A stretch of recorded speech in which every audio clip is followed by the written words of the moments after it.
Andri, hvernig er tilfinningin? Mjög góð. Og hvernig var að spila þennan leik? Það var bara geggjað. Það er alltaf gaman að spila svona úrslita leiki sko. Þannig að geggjað. Með hvaða hugafæri kemur inn í hann? Þú veist, er þetta bara eins og hver annar leikur? Já og nei. Við náttúrulega mætum til leiks ef við höfum engu að tapa. Og við bara erum með þannig mindset allan leikinn sko. Og bara, já, við höfum engu að tapa í þessum leik og við bara kerum á hann. Þú veist, mér finnst ég að sé á þér í síðustu 2 leikjum allavega, kannski fleiri aftur tilbaka, kannski er þú sammála því. Þú ert svona meira on it, ertu sammála því?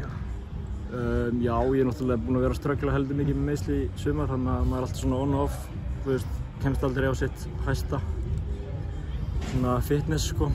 Og þessir 2 leikir eru bara búin að vera hausinn og búinn að spila heldur vel í þessum 2 leikjum og næði með þetta. Talandi hausinn, mér fannst alltaf að þú ná að komast inn í hausinn á Vesturmönnum, ertu sammála því? Já, við komumst örugglega bara inn í hausinn með því að vera svo sjarp og þú veist, skora 2-0, fara 2-0 inn í hálfleikinn og sen skora bara leið og mætum út seinni og bara við heldum bara tekið á þar sko.